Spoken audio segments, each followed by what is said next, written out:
अल्हम्दुलिल्लाह अल्हम्दुलिल्लाहि रब्बिल आलमीन वस्सलातु वस्सलामु अला सय्यिदिल अंबिया'i वल मुरसलीन मुहम्मदिन व अला आलिहि व सहबिहि अजमाइन। अम्मा बाद। मोहतरम असातिज़े इल्म व फज़्ल, मुअज़्ज़ज़ असातिज़ाए किराम, मुकर्रम मेहमानान इज़ाम और जलसे में तशरीफ़ लाए हुए तमाम अहबाब को अस्सलामु अलैकुम व रहमतुल्लाहि व बरकातुहू। ये बात आप तमाम हज़रात बखूबी जानते हैं कि आज हमारा यहाँ जमा होना एक मकसद के तहत हुआ है। वो मकसद ये है कि आज मदरसा दारे अरकम का पहला सालाना इनामी जलसा होने जा रहा है, जो कि ये मदरसे के लिए बहुत ही अहमियत का हामिल है। मोहतरम हज़रात, आज आप तमाम का यहाँ जमा होना हमारे लिए बाइस फ़ख्र है। इसके लिए मदरसा आप तमाम का तहे दिल से शुक्रगुजार है। जज़ाकुमुल्लाहु खैरन व अहसनल जज़ा। बस अब आप तमाम हज़रात से यही गुजारिश है कि आप आखिर तक हमारा साथ बनाए रखें और हमारी हिम्मत अफजाई करते रहें। तो आइए अब हम अपने मकसद असली की तरफ कदम बढ़ाते हुए इस जलसे का आगाज़ करते हैं। मोहतरम हज़रात, अल्लाह ताला की ज़ात किस कदर अज़ीम शान है, उसकी शान आज़िमी का क्या पूछना। वो तो शहनशाहों का शहनशाह है, वो तो सुल्तानुस सलातीन है। सूरज और चांद, जिन्न और इंसान, ज़मीन और आसमान, अर्श कुर्सी सब उसके मोहताज हैं। उसने बेशुमार मखलूक पैदा की, लेकिन अशरफुल मखलूक़ात इंसान को बनाया। फिर उनमें बेशुमार अंबिया और रसूल भेजे और अफज़लुल अंबिया व रसूल ख़ातमुन नबिय्यीन मोहम्मद अरबी सल्लल्लाहु अलैहि वसल्लम को बनाया। उसने बहुत सी किताबें नाजिल फरमाई, लेकिन अपना पाक कलाम अपने हबीब पाक मोहम्मद मुस्तफ़ा सल्लल्लाहु अलैहि वसल्लम के क़ल्ब अतहर पर उतारा। हज़रात, अल्लाह ताला की ज़ात इस कदर अज़ीम शान है, इतनी बुलंद व बाला और अकबर व आला है कि अगर सारी दुनिया मिलकर भी क़यामत तक उसकी शान आज़मत का करोड़वां हिस्सा बयान करना चाहे तो न कर पाए। तो ज़रा सोचिए उसका कलाम किस कदर काबिल ताज़ीम होगा। मिसाल मशहूर है, बादशाहों का कलाम कलामों का बादशाह हुआ करता है। तो आइए उस रब्बे ज़ुल जलाल की हम्द व सना के साथ उसके पाक कलाम यानी कुरान मजीद की तिलावत से हम इस जलसे का आगाज़ करें, जिसके लिए मैं बुलाना चाहूँगा मोहम्मद यहया बिन मुफ्ती ज़करिया को। वो आए और तिलावत कलामुल्लाह से जलसे का आगाज़ करें।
हजरात, अभी अभी आप तिलावत कलामुल्लाह से मुस्तफ़ीज़ हो रहे थे और महफिल में नूर व बरकत की फ़ज़ा छा रही थी। तो आइए इस नूर व बरकत के माहौल को तादेर कायम रखने के लिए हमदे बारी का सहारा लेते हैं, जिसके लिए मैं बुलाना चाहूँगा और वह इब्न हाफिज़ उसामा को, वो आए और हमदे बारी ताला पेश करें।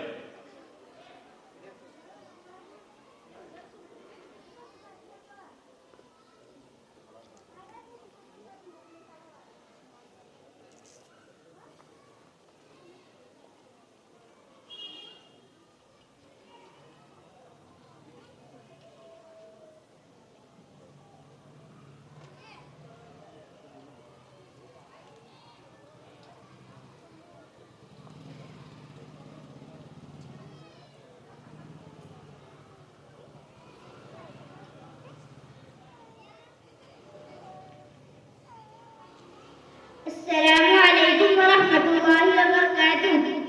बिस्मिल्लाहिर्रहमानिर्रहीम। जो डूबने से उनकी कश्ती को बचाए, जो आतिश नमूद को गुलजार बनाए, जो डूबने से उनकी कश्ती को बचाए, जो आतिश नमूद को गुलजार बनाए, जो यूसुफ याकूब को दोबारा मिलाए,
मुअज़्ज़ज़ सामिईन किराम, एक मुसलमान का सबसे मजबूत रिश्ता जनाब रसूलुल्लाह सल्लल्लाहु अलैहि वसल्लम से जुड़ा हुआ है। विलादत से लेकर वफात तक, महद से लेकर लहद तक उसवा और नमूने के काबिल कोई ज़ात है तो वह मोहम्मद अरबी सल्लल्लाहु अलैहि वसल्लम की ज़ात गिरामी है। आज उसी आज़िमुल मर्तबत की शान में तकरीर पेश करने के लिए मैं बुलाना चाहूँगा मोहम्मद यहिया बिन मुफ्ती ज़करिया को, वो आए और अपनी तकरीर पेश करें।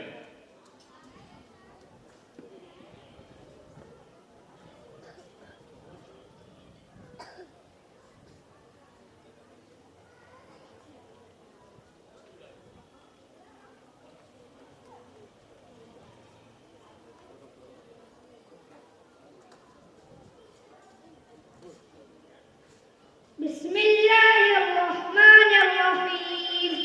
किस शान से अल्लाह ने उतारे हैं मोहम्मद, किस शान से अल्लाह ने उतारे हैं मोहम्मद, हर दौर में हर शख्स को प्यारे हैं मोहम्मद। जनाबे सदर, मुअज़्ज़ज़ अहबाब और मेरे अजीज साथियों, अस्सलामु अलैकुम व रहमतुल्लाहि व बरकातहू। दुनिया में हर तरफ अंधेरा ही अंधेरा था।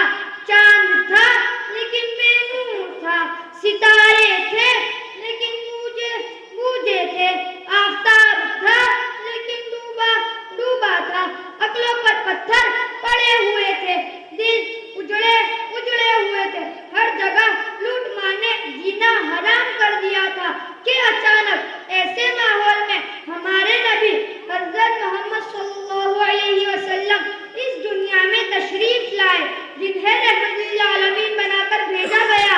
वो रहमतुल आलमीन जिस पर बादल अपना साया करता है, वो रहमतुल आलमीन जिसकी सवारी से बीमार उठनी दौड़ने लग जाती है, वो रहमतुल आलमीन जिसके नूर से सहराओं में चश्मे फूटने लगते हैं, वो रहमतुल आलमीन जिसकी सोहबत अबू बकर को सिद्दीक, उमर को फारूक, उस्मान को गनी और अली को शेरे खुदा बना देती है, वो रहमतुल आलमीन जिसकी निस्बत फातिमा व खातून जन्नत हुसैन को सैयद शुहदा का दर्जा अता करती है। मैं इस रहमतुल आलमीन की शान क्या बयान करूं।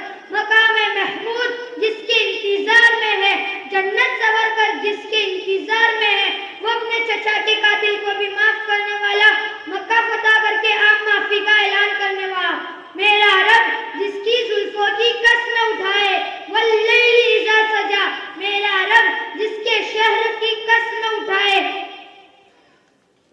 वहादल बलदिल अमीन, मेरा रब जिन्हें कभी हबीब कहे, कभी खलील कहे, कभी ताहा कहे, कभी यासीन कहे और कभी मुद्दसिर कहे, कभी मुज़्ज़मिल कहे। हाँ सजे आले वकार, उसी रहमतुल आलमीन को उम्मत के दर्द में सजदों में रोता देखता हूँ। जिस तरह लब में लब मिलते हैं नामे मोहम्मद के सबब, जिस तरह लब में लब मिलते हैं नामे मोहम्मद के सबब, काश हम सब मिल जाए नामे मोहम्मद के सबब। जज़ाकल्लाहु खैर।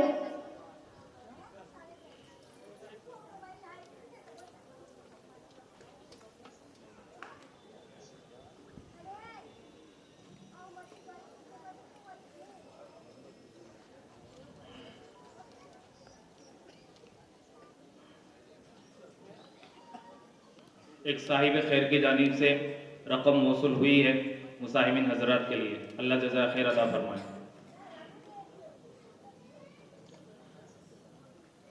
सामिईन किराम, दीन इस्लाम एक मुकम्मल ज़ाब्ता हयात है।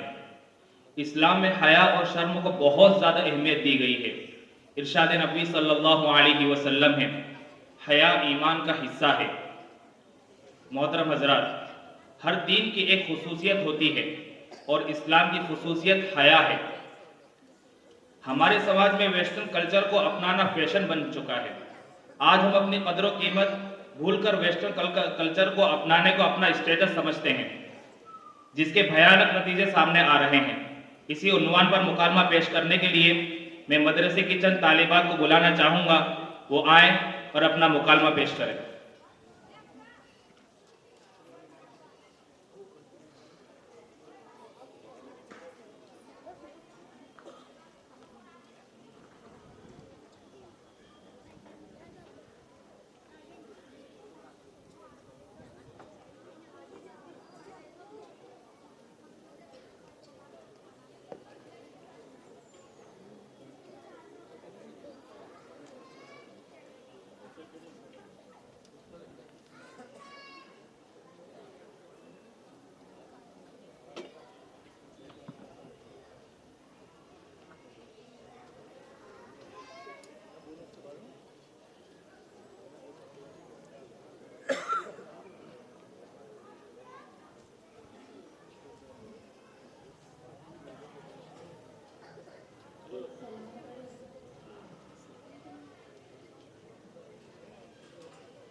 कल भी बंक करेंगे और मूवी देखने जाएंगे। आज तो मैं शॉपिंग में पैंट, टी शर्ट वगैरह सब खरीदूंगी, ठीक है? Yes yes, why not? देखो देखो, तुम दोनों ने सुना, आजकल हम मुसलमानों की लड़कियां गैरों के लिबास खरीदने की बातें करती है। चलो जाकर उनको समझाना चाहिए। तुम दोनों का क्या कहना है? हाँ हाँ, जरूर समझाना चाहिए। अस्सलामु अलैकुम वरहमतुल्लाहि वबरकातुह। क्या आपने सुना नहीं कि हमने सलाम किया? अस्सलामु अलैकुम वरहमतुल्लाहि वबरकातुह। वालेकुम अस्सलाम। क्या कहा आपने? वालेकुम अस्सलाम। वालेकुम अस्सलाम। ये सलाम आपका गलत है, बल्कि आपको ये कहना चाहिए वालेकुम अस्सलाम व रहमतुल्लाहि व बरकातुहू। इसका माना ये है कि तुम पर सलामती हो, अल्लाह की रहमत हो और उसकी बरकतें हो। ओ प्लीज नॉट टीचर्स, आपको हमें समझाने की जरूरत नहीं है। चलो चलते हैं। अरे आप लोग कहाँ जा रहे हैं? हम लोग काम से जा रहे हैं, लेकिन फिर भी हम लोग मूवी देखने जा रहे हैं, वहाँ से शॉपिंग करके ही घर जाएंगे। अरे हाँ, वैसे आप सब एक साथ कहाँ जा रही हैं? हम लोग मदरसे जा रहे हैं, क्यों ना आप लोग भी हमारे साथ चले? वहाँ दिन की बहुत अच्छी अच्छी बातें सिखाई जाती है। नो, हमें मूवी देखने ही जाना है, और ऐसे भी हमें इन सब चीजों में इंटरेस्ट नहीं है। चलो चलते हैं। जरा सुनिए। अबे यार, अब क्या हुआ? क्या आप लोग अपना कीमती वक्त देंगे हमें? लेकिन चली कीजिएगा, वैसे भी हमें मूवी के लिए ऑलरेडी बहुत लेट हो चुका है। चलिए हम बैठकर बात करते हैं।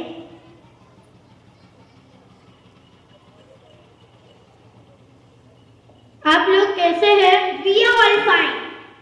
अल्हम्दुलिल्लाह कहिए, अल्हम्दुलिल्लाह। आप लोगों की स्कूल की पढ़ाई कैसी चल रही है? स्कूल में करना भी क्या रहता है, थोड़ा टाइम पास, थोड़ी मस्ती। अच्छा, आप लोग बुरा न माने तो एक बात पूछूं? हाँ हाँ पूछिए। ये आप लोग किस तरह का लिबास खरीदने की बातें करती है? और क्या खरीदें? आपको नहीं पता ये आजकल का फैशन है? मेरी बहनों, अल्लाह के वास्ते इस लिबास को छोड़ दो। अल्लाह को ऐसे लिबास बिल्कुल पसंद नहीं, इसी में हम सबकी भलाई है। और बहनों, तुम्हें तो पता है हुजूर सल्लल्लाहु अलैहि वसल्लम ने मर्दों की मुशाबहत करने वाली औरतों पर लानत फरमाई है। और हेलो, तुम कौन होती हो हमें समझाने वाली? आवर लाइफ आवर चॉइस, तुम हम पर अपनी मर्जी नहीं थोप सकती। और वैसे भी शर्म तो आंखों में होनी चाहिए, उससे लिबास का क्या लेना देना? देखिए, ये हमारी मर्जी नहीं बल्कि अल्लाह और उसके रसूल का कहना है, जो हम आपको बता रहे हैं। और इससे पता चलता है कि गैर महरम को ना देखने का हुक्म सिर्फ मर्दों को ही नहीं बल्कि औरतों को भी है। और पर्दा सिर्फ आंखों का ही नहीं बल्कि पूरे जिस्म का है। अल्लाह का इरशाद है, ए नबी फरमा दीजिए अपने बीवियों, बेटियों और मुसलमान की तमाम औरतों से कि वो अपने ऊपर बुर्का या चादरें डालिया करें। और वैसे भी ना ही जिस्म हमारा है और ना ही रूह हमारी है, ये सब तो अल्लाह की एक अमानत है। हमें इसकी हिफाजत करनी चाहिए, ना कि इसका गलत इस्तेमाल। और वैसे भी लिबास तो जिस्म को छुपाने के लिए होता है, ना कि जिस्म की नुमाइश करने के लिए। चलो चलो, तुम हमें मत सिखाओ हमें क्या करना है और क्या नहीं। हमारी आंखों में बहुत शर्म है और हमें हमारी बात से कोई शर्मिंदगी नहीं होती। तुम्हारी बात भी ठीक है, लेकिन अगर पर्दे का हुक्म सिर्फ आंखों का होता तो इस कायनात की सबसे पाकीज़ा औरत बीबी फातिमा क्यों पर्दा करती? लेकिन पर्दे का हुक्म उन्हें भी था। क्या तुम्हारी नस्ल उनसे भी ज्यादा पाकीज़ा है? अरे पहले तुम अपने आप पर नजर डालो, तुम्हारी जिंदगी में तो कितनी पाबंदियां हैं और हम कितनी आजादी से जीते हैं। हम तो अपनी मर्जी से कहीं भी आ जा सकते हैं। क्या यह है तुम्हें? नहीं ना, तुम तो इस पर्दे की वजह से कहीं भी आ जा नहीं सकती हो। देखिए, आपका सोचना गलत है, बल्कि जरूरत पड़ने पर हम अपने पर्दे के साथ कहीं भी आ जा सकते हैं। और वैसे भी औरतों का अल्लाह का हुक्म है घर के चार दीवारी में रहना, अपनी इज्जत की हिफाजत करना, इसी में अल्लाह के दुनिया व आखिरत में भलाई के वादे हैं। और वही औरतें जन्नती है। तुम दुनिया में बदन की नुमाइश करेंगी, आखिरत में वही बदन जलाया जाएगा। और तुम सब इतना पता कैसे कर लेती हो? हमसे तो मामूली गर्मी भी बर्दाश्त नहीं होती। अच्छा मेरी बहन, तुम्हें एक बात बताऊं, जहन्नम की आग की तपिश ऐसी है कि अगर उससे निकलकर तुमको दुनिया की आग में फेंक दिया जाए तो भी तुम चैन की नींद सो सकोगी, और तुमसे मामूली गर्मी भी बर्दाश्त नहीं होती। और वैसे भी जिसके दिल में अल्लाह की मोहब्बत और उसका खौफ होगा, उसके लिए कोई भी काम मुश्किल नहीं। जब तक औरत का सतन ना ढका हो, फरिश्ते उसके करीब नहीं आते। हाँ हाँ, तुम सच कह रही हो, लेकिन दुनिया में इतने मज़ाहिब है, फिर भी पर्दे का हुक्म सिर्फ मुसलमान औरतों को ही क्यों? सब में और हम में बहुत फर्क है। हम मुसलमान कौम की औरत है, और औरत का मतलब छुपाए जाने वाली चीज है। तुम्हें ऐसे समझ में नहीं आएगा। मैं तुम्हें एक एग्जाम्पल देती हूँ। ये एक पैक चॉकलेट है, इसे भी मैं आपके सामने रखती हूँ, और एक खुली हुई चॉकलेट है, इसे भी रखती हूँ। अब आप मुझे बताओ कि आप कौन सी चॉकलेट सिलेक्ट करोगे?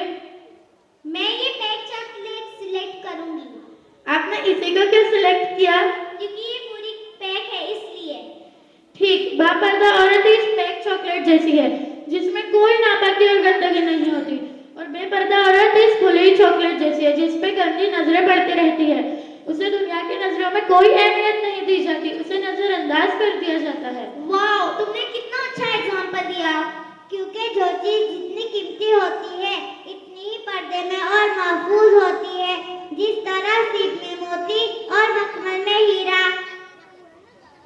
और अल्लाह ने इस्लाम में जितनी इज्जत हम मुसलमान औरतों को दी है, इतनी इज्जत किसी मजहब में नहीं दी। हम तो इस्लाम की शहजादियां हैं, शहजादियां। हाँ, हमें तुम्हारी बात अच्छी तरह समझ में आ गई, और इंशाअल्लाह आगे से हम जरूर पर्दे की शुरुआत करेंगे। अल्हम्दुलिल्लाह, आप लोगों ने पर्दा करने का इरादा किया, इससे हमें बहुत खुशी हुई, और इसी खुशी से हम आप तीनों को हदिये के तौर पर ये रुमाली देना चाहते हैं। आप इसे कबूल कर लें।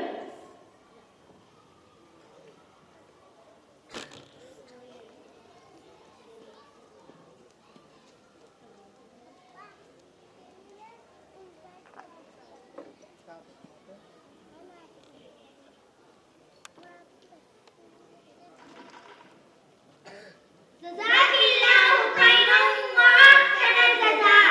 आमीन। हमें सीधी राह दिखाने के लिए अल्लाह तुम्हें उसका बदला दे, और ऐसी सहेलियां सबको अता फरमाए। हम अल्लाह से अपने गुनाहों की माफी मांगेंगे और जरूर पर्दे की शुरुआत करेंगे। बेशक अल्लाह गफूरुर रहीम है, वो माफ करने वाला है। और तुम सब अपना थोड़ा सा वक्त फारिग करके मदरसे आने की कोशिश करो। जी जरूर, इंशाअल्लाह।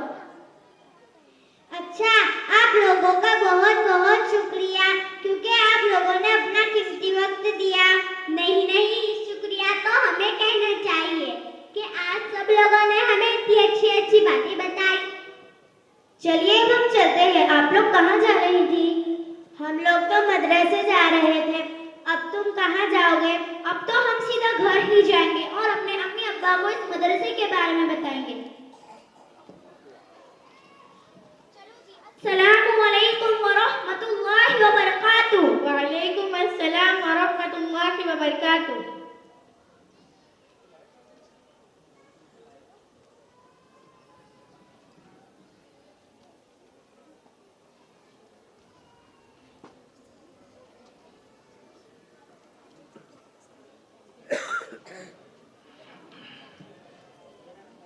हजरात, खुदा वहदहू ला शरीक लहू की हम्द व सना के बाद अगर कोई ज़ात ऐसी है जिसकी तारीफ और नात ख्वानी की जाए तो वो मदनी ताजदार, हम गरीबों के गमगुसार, सैयद अबरार, आकाए नामदार, शहनशाह ज़ी वक़ार, दो आलम के सरकार अहमद मुजतबा मोहम्मद मुस्तफ़ा सल्लल्लाहु अलैहि वसल्लम की ज़ात अक़दस है।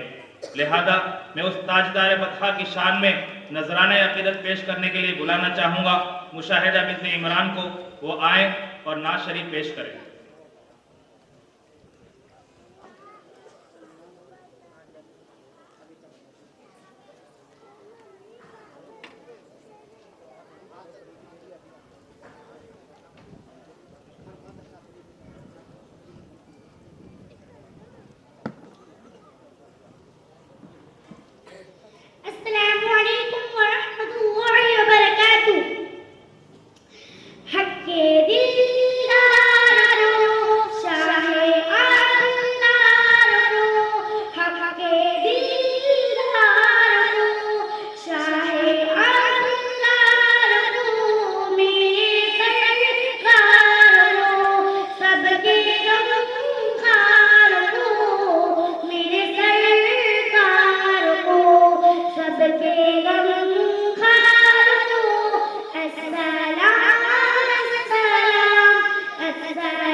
हजरात, कुरान करीम में इरशाद बारी है, या अय्युहल्लज़ीना आमनू क़ू अनफुसकुम व अहलीकुम नारा वक़ूदुहा अन्नास वल हिजारा।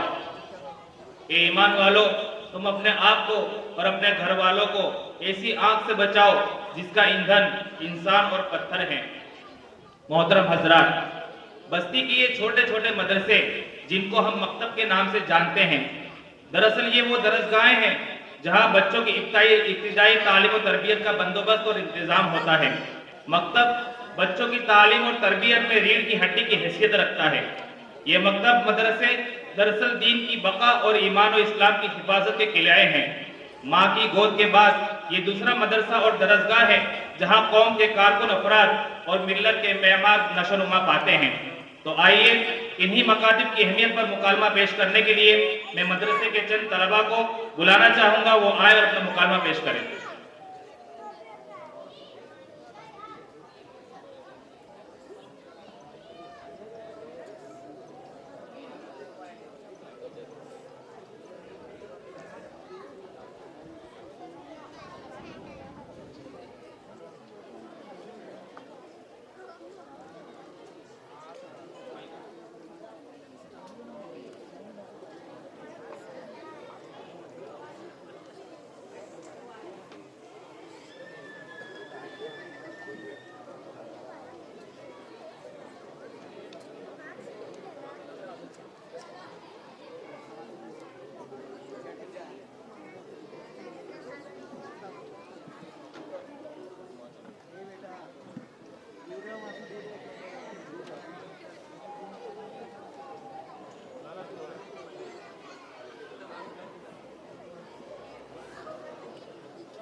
अस्सलामु अलैकुम व रहमतुल्लाहि व बरकातुहू।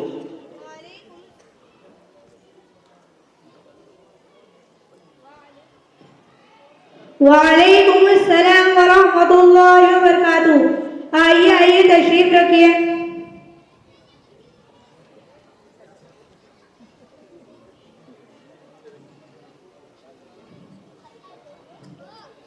क्या हाल है बड़े मियाँ, तबीयत कैसी है आपकी? अरे मौलाना साहब, तबीयत तो नरम गरम रहती है, देखो मुझे खांसी भी हो गई है। चाचा जान, इस बच्चे के अब्बा को भेज देते, इस उम्र में इतनी तकलीफ क्यों उठाई, घर में बैठकर अल्लाह अल्लाह करते रहते। अरे मौलाना साहब, इस उम्र में भी कहाँ सुकून है। इस बच्चे को स्कूल छोड़ने और लेने जाने की जिम्मेदारी मेरे ऊपर डाली गई है। ये बच्चा पिछले 2 दिनों से स्कूल नहीं जा रहा है। अगर आज भी स्कूल नहीं जाएगा तो पढ़ाई का नुकसान हो जाएगा। अच्छा मौलाना, ये बताओ मुझे यहाँ क्यों बुलाया? हम कितने दिनों से इसके अब्बा को बुला रहे हैं इसके बारे में बात करने के लिए, और आज आप आए हैं, वो भी स्कूल जाते हुए। कोई अलग से वक्त भी निकाल कर नहीं है। वाह बड़े मियाँ वाह, ऐसा लगता है आपके घर वालों के नजदीक दुनियावी तालीम के में दीनी तालीम से ज्यादा है। इस बच्चे की स्कूल में सिर्फ 2 दिन की गैरहाजिरी पर इतना अफसोस हो रहा है, और मदरसे की लगातार गैरहाजिरी पर पेशानी पर बल तक नहीं आते। इस तरह ये बच्चा कुरान पढ़ना सीखेगा।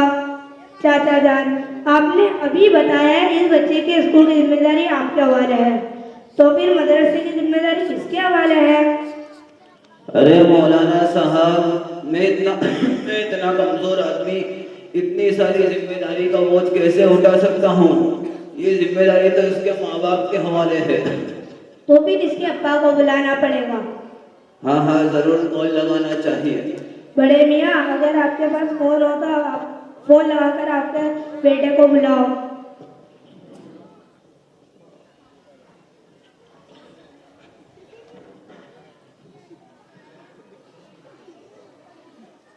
अरे बेटा, कहाँ है तू?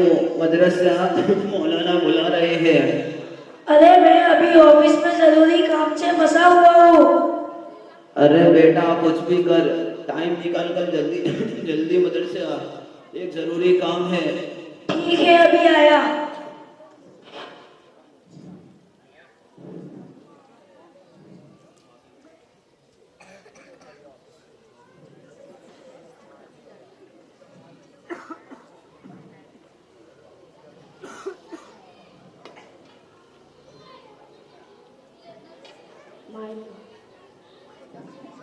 अस्सलामुअलैकुम वरहमतुल्लाहि वबरकातुहू। वालेकुम अस्सलाम वरहमतुल्लाहि वबरकातुहू। आइए आइए जिशान भाई, तशरीफ रखिए। क्या हाल है जिशान भाई? तबीयत पानी कैसी है आपकी? बस अल्लाह का करम और आपकी दुआ है। वैसे आपकी तबीयत कैसी है? अल्हम्दुलिल्लाह। वैसे मौलाना साहब, मुझे यहाँ पर क्यों बुलाया है? आपके बच्चे की पढ़ाई के बारे में बात करनी थी। मौलाना साहब, मुझे भी आपसे उस बारे में बात करनी थी कि मेरे बच्चे का सबक आगे क्यों नहीं बढ़ा रहे हो।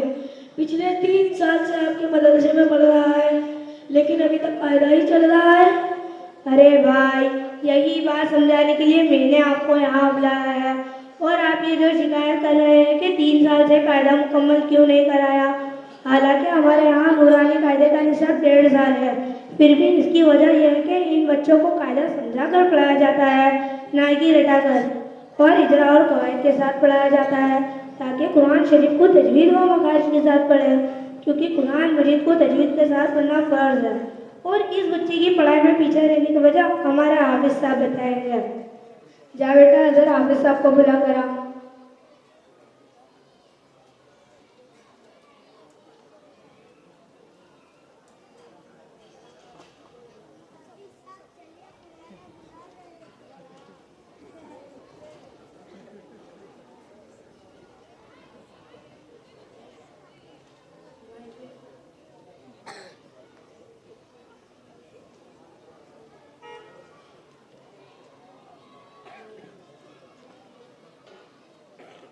अस्सलामुअलैकुम वरहमतुल्लाहि वबरकातुहू। वालेकुम अस्सलाम वरहमतुल्लाहि वबरकातुहू। आइए आइए, हाफिज साहब तशरीफ रखिए। जी मौलाना साहब, कैसे याद किया? हाफिज साहब, जरा इनको इनके बच्चे की पूरे साल की हाजिरी और गैर हाजिरी का रिकॉर्ड बताओ। देखो, ये है आपके बेटे की हाजिरी और ये हाजिरी का रिकॉर्ड। इस महीने में 10 दिन गैर हाजिरी था, पिछले महीने में 8 दिन, उससे पहले 12 दिन, पूरे साल का रिकॉर्ड ऐसा ही है। देखो, सुना आपने? इतनी सारी गैर हाजिरी पर तो आप खुद अंदाजा लगा कर सोचे, इतनी सारी गैर हाजिरी पर इस बच्चे का कितना नुकसान हुआ होगा। लिहाजा आपको अपने बच्चे की पूरी निगरानी करनी चाहिए, ताकि आपको इसका इतना बड़ा नुकसान ना बर्दाश्त करना पड़े। कम अज कम महीने में 1 मरतबा आकर अपने बच्चे की तारीफ का रिकॉर्ड लें, ताकि आपको मालूम हो कि हमारे यहाँ बच्चे की किस तरह तरबियत की जाती है। हमारी तारीफ का कुछ नमूना आपके सामने पेश करते हैं। चलो बेटा, आज का सबक सुनाओ। बिस्मिल्लाहिर्रहमानिर्रहीम। फ़अल्हमहा फुजूरहा व तक़वाहा। फ़ज़बर फ़ा हमज़लाम ज़बर अल फ़अल हा ज़बर हा फ़अल्हा मीम ज़बर मा फ़अल्हमा हा अलिफ ज़बर हा फ़अल्हमहा। फ़ा के ऊपर ज़बर है, ज़बर को जल्दी पढ़े।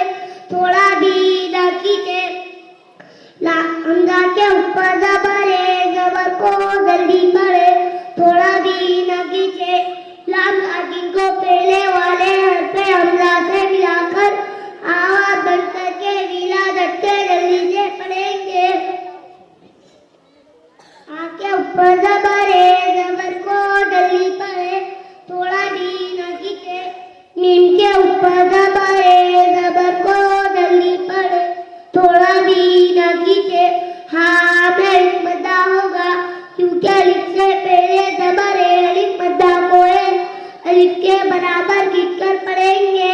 बस बस बेटा, माशाअल्लाह। चलो बेटा बताओ, तुम्हारी कितनी हदीसें हुई? मेरी 34 हदीसें हुई है। चलो बेटा एक हदीस सुनाओ। बिस्मिल्लाहिर्रहमानिर्रहीम। क़ाल रसूलुल्लाह सल्लल्लाहु अलैहि वसल्लम खैरुकुम मन तअल्लमल कुरआन व अल्लम तर्जुमा। अल्लाह के रसूल सल्लल्लाहु अलैहि वसल्लम ने इरशाद फरमाया, तुम में सबसे बेहतर शख्स वो है जो कुरान सीखे और सिखाए। माशाअल्लाह। चलो बेटा बताओ, तुम्हारे कितने कलमे हुए? मेरे 7 कलमे हुए। चलो बेटा चौथा कलमा सुनाओ। बिस्मिल्लाहिर्रहमानिर्रहीम। जहारुन कलिमा तौहीद ला इलाहा इल्लल्लाहु वहदहु ला शरीका लहु लहुल मुल्कु व लहुल हम्दु युहयी व युमीतु बियदिहिल खैर व हुवा अला कुल्लि शैइन कदीर। तर्जुमा, अल्लाह के सिवा कोई इबादत के लायक नहीं, वो अकेला है, उसका कोई शरीक नहीं, उसी के लिए बादशाही है और उसी के लिए तमाम तारीफें हैं। वही जिंदा करता है और वही मारता है, सारी भलाइयाँ उसी के हाथ में है और वो हर चीज पर कादिर है। माशाअल्लाह। चलो बेटा बताओ, तुम्हारी कितनी दुआएं हुई? मेरी 40 दुआएं हुई है। चलो बेटा मजलिस के खत्म होने की दुआ सुनाओ। बिस्मिल्लाहिर्रहमानिर्रहीम। बिस्मिल्लाह। मजलिस के खत्म होने पर मजलिस के कफ़ारे की दुआ। सुबहानल्लाहि व बिहम्दिही सुबहानकल्लाहुम्मा व बिहम्दिका नशहदु अन ला इलाहा इल्ला अंता नस्तगफिरुका व नतूबु इलैक। माशाअल्लाह। चलो बेटा बताओ, तुम्हारे कितने कायदे हुए? 32। एक दो कायदे सुनाओ। बिस्मिल्लाहिर्रहमानिर्रहीम। अल्लाह एक है और बेमिसाल है, कोई उसकी जात और सिफात यानी खूबियों में उसका कोई पार्टनर नहीं। वो बड़ी ताकत वाला है, उसको किसी की जरूरत नहीं, लेकिन सभी को उसकी जरूरत है। वो जिंदा है और हमेशा से है और हमेशा रहेगा। माशाअल्लाह। देखा आपने हमारी तालीमी नमूने। ये वही बच्चे हैं जिन्होंने आपके बच्चे के साथ मदरसे में एडमिशन लिया था। देखो ये बच्चे कहाँ पहुँच गए हैं और आपके बच्चे का ये सब याद करना अभी भी बाकी है। एक बात और बताते चलूँ, आप जिस तरह आप अपने बच्चे को स्कूल पाबंदी के साथ भेजते हैं, उसी तरह मदरसे के भी पाबंदी कराए है। इस तरह सारी शिकायतें खत्म हो जाएगी इंशाअल्लाह, और बच्चे की दुनिया और आखिरत दोनों संवर जाएगी। और अगर औलाद की बचपन में सही तरबियत नहीं हुई और औलाद हाथ से निकल गई तो क़यामत के दिन हमारी ही पूछ होगी और वो हमारी पकड़कर सबक बनेगी। मौलाना तुम्हारी बात भी बरोबर है, लेकिन अपने भी क्या कर सकते हैं? अपने भी तो समाज के बीच में रहते हैं।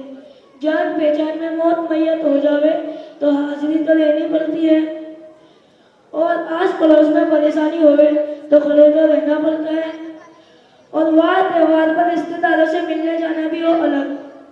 अब तुम ही बताओ, अपने ये सब ना करें तो समाज वालों को खोटा बहुत जल्दी लग जाता है और पीठ पीछे बुराई भी करते हैं। इन सब के बीच में बच्चे की मदरसे की पढ़ाई का नुकसान हो जाता है और काम करने के भी ठिकाने नहीं रहते। ये तो लोगों को बोलने का मौका न मिले, इसलिए हाजिरी तो लेनी पड़ती है। मौलाना अब तुम ही बताओ, मैं जाऊँ तो कहाँ जाऊँ, कहूँ तो किससे कहूँ? एक तरफ समाज है और दूसरी तरफ बच्चे की पढ़ाई।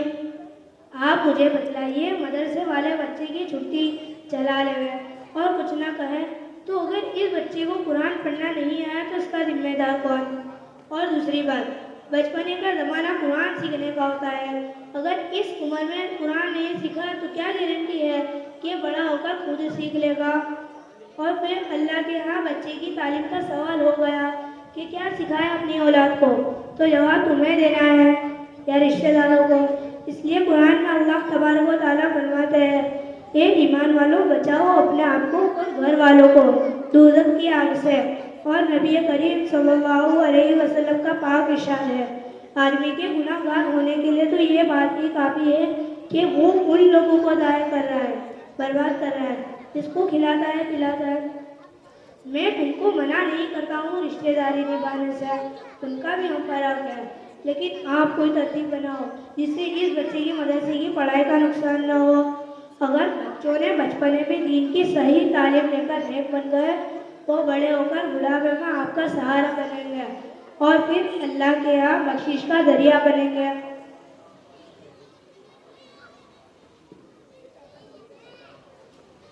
देखो बेटा, तुम्हारे दादा की उम्र, बाल सफेद हो गए हैं, कमर झुक गई है, टंगड़े के बंगड़े हो गए हैं, कब्र में पहुंचने के करीब है। बचपन में नहीं पढ़ा तो आज बुढ़ापे में पछता रहा हूँ। बड़े मियाँ, पछताने की कोई ज़रूरत नहीं। इल्म सीखने के लिए कोई उम्र मुतय्यन नहीं होती, अभी भी सीख सकते हैं। फारिग वक्त में आपने मस्जिद के इमाम साहब के पास जाकर और अल्लाह के रास्ते में निकलकर। ठीक है, इंशाअल्लाह अब से मैं भी सीखूंगा और मेरे बेटे और पोते को भी दीनी तालीम दिलवाऊंगा। ठीक है, चलते हैं। जज़ाकल्लाह मौलाना साहब, आपसे मिलकर बहुत फायदा हुआ। अब से इंशाअल्लाह शिकायत का मौका नहीं देंगे। ठीक है, चलते हैं। अस्सलामु अलैकुम। वालेकुम सलाम। अस्सलामु अलैकुम व रहमतुल्लाहि व बरकातुहू। वालेकुम सलाम व रहमतुल्लाहि व बरकातुहू।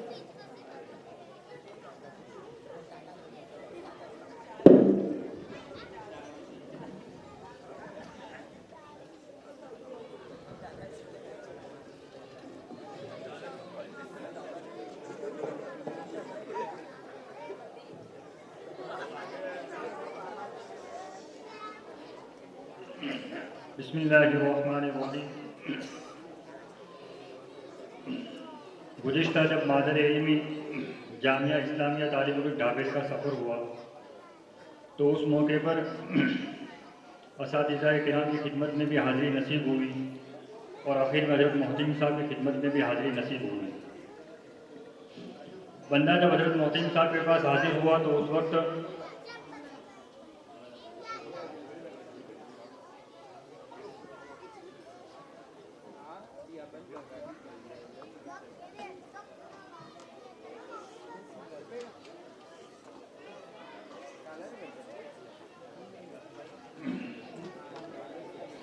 बंदे की हाज़िरी जब हज़रत मोहतिम साहब की खिदमत में हुई तो बंदे ने हज़रत मोहतिम साहब के सामने ये बात अर्ज़ की कि हज़रत, ये उम्मत के बच्चे हमारे पास अमानत हैं, इनकी सही तालीम और तरबियत के मुताल्लिक़ हमें कुछ नसीहत फरमा दें। हज़रत ने जो है अपनी देरीना रिवायत के मुताबिक एक ही जवाब दिया कि आप अपने असातिज़ा के पास जाकर आए हों। मैंने कहा कि जी, असातिज़ा के पास जाकर आए हैं। तो हज़रत ने कहा कि असातिज़ा ने आपको जो नसीहत की है उसी नसीहत को अपने लिए काफ़ी समझे। फिर उसके बाद हज़रत से मैंने अदबन ये बात अर्ज़ की कि हज़रत, चूँकि अल्लाह रब्बुल इज़्ज़त के फज़ल व करम से और आपकी दुआ से और आपकी तवज्जुहात से अल्लाह रब्बुल इज़्ज़त ने एक एहतमाम सुपुर्द किया है। आपको एहतमाम का एक तवील तजर्बा अल्लाह रब्बुल इज़्ज़त ने अता किया है। इसलिए मैं चाहता हूँ कि आप अपनी इस तवील तजर्बे की रोशनी में बच्चों की सही तालीम और तरबियत के मुताल्लिक़ और मदरसे के निज़ाम के मुताल्लिक़ कुछ बातें अर्ज़ कर दें। हज़रत ने उस मौके पर अपने मिजाज के ख़िलाफ़ बहुत सी बातें हमें बतलाई। हालांकि हज़रत मोहतिम साहब आमतौर पर नसीहत कम करते हैं, वो दुआएं ज़्यादा करते हैं, लेकिन उस मौके पर मेरे लिए बाइस शर्फ है कि हज़रत मोहतिम साहब ने बहुत सी बातों की तरफ रहबरी फरमाई। उसमें से एक बात की तरफ हज़रत ने ख़ास तवज्जो दिलाई, वो ये कि आप जो बच्चे को पढ़ाते हैं वो फ़कत उनकी ज़ुबान तक महदूद न रहें, बल्कि उनको अमली जामा पहनाने की कोशिश करें। चुनांचे हमने भी जो है हजरत की इस बात पर अमल करते हुए, वैसे तो हजरत ने उस मौके पर अपना सिमलक का एक वाक़या भी नकल किया था कि हम जब सिमलक में पढ़ते थे तो उस वक्त हमारे दिनियात के उस्ताद थे जो हमें पहले वज़ू का तरीका याद करवाते थे और उसके बाद वज़ू का तरीका हमको प्रैक्टिकल करके बतलाते थे। हमने भी जो है हजरत की इसी बात को कबूल करते हुए इसी साल से जो है जो तालीम बच्चों को ज़ुबानी तौर पर दी जाती है उसको जो है अमली मश्क करने की भी शुरुआत कर दी है। मैं हजरत मोहतमीम साहब के सामने, हजरत उस्ताद के सामने चंद नमूने अमली मश्क के तौर पर पेश करता हूँ। ये पेश करने का मकसद फ़कत और फ़कत ये है कि अगर इसमें किसी भी किस्म की कमी बेशी हो या तस्हीह की ज़रूरत हो तो हजरत मोहतमीम साहब, हजरत उस्ताद हमारी रहबरी और रहनुमाई फरमा दें। इसलिए मैं वज़ू के अमली तरीके को बतलाने के लिए सुफियान बिन हनीफ को दावत देता हूँ कि वो आए और वज़ू के अमली तरीके को पेश करें।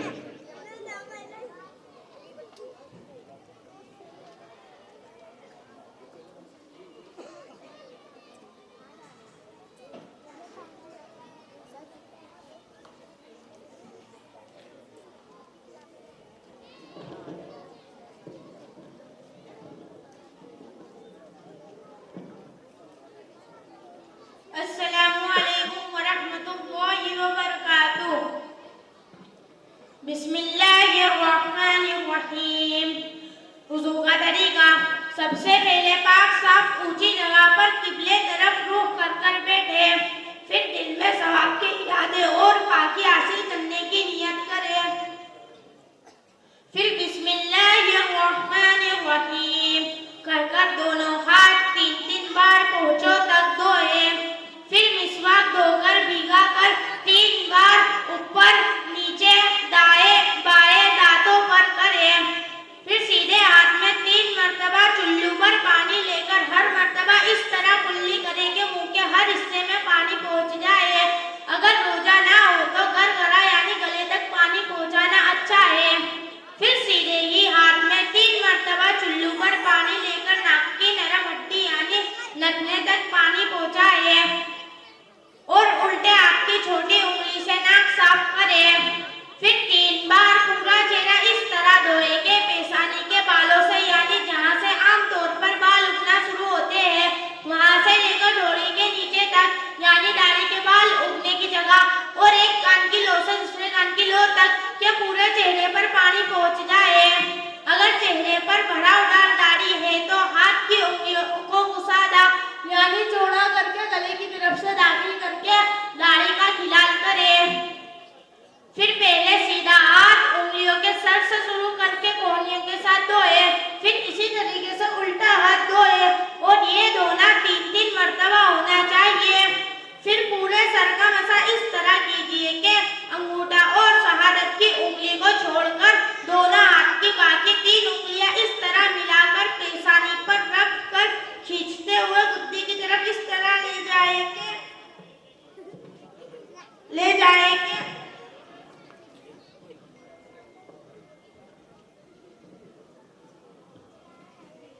जाएंगे दोनों हाथ की हथेलियां सर से अलग रहे। फिर शहादत की उंगली से कान के अंदर के हिस्से और अंगूठे से कान के बाहर के हिस्से का और उंगलियों की पीठ से गर्दन का मसा करें। फिर पहले सीधा पैर उंगलियों से लेकर टखनों से कुछ ऊपर धोए, फिर इसी तरीके से उल्टा पैर धोए और ये धोना 3-3 मरतबा होना चाहिए। हाथों को धोते वक्त हाथों की उंगलियां एक दूसरे में दाखिल करके इस तरह खिलाल करें और पैर धोते वक्त बाएं हाथ की छोटी उंगली से पैर की उंगलियों का इस तरह खिलाल करें। फिर वुज़ू के फारिग होने के बाद आसमान की तरफ निगाह करके ये पढ़े, अशहदु अल्ला इलाहा इल्लल्लाहु वहदहु ला शरीका लहु व अशहदु अन्ना मुहम्मदन अब्दुहु व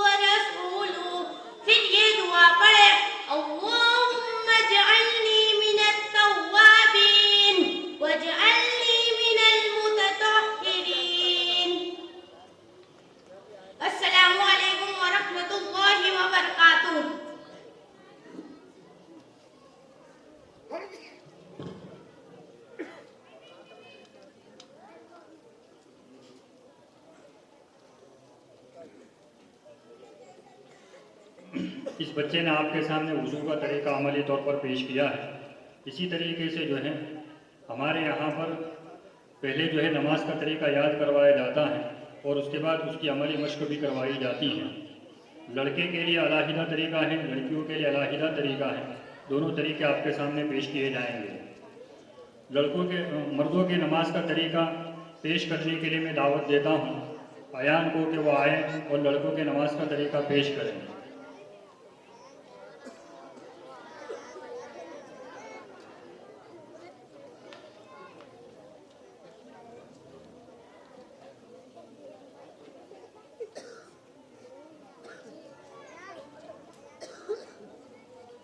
और औरतों के नमाज का तरीका पेश करने के लिए मैं दावत देता हूँ सादिया बिन्त समीर को कि वो भी आए और औरतों की नमाज का तरीका पेश करें।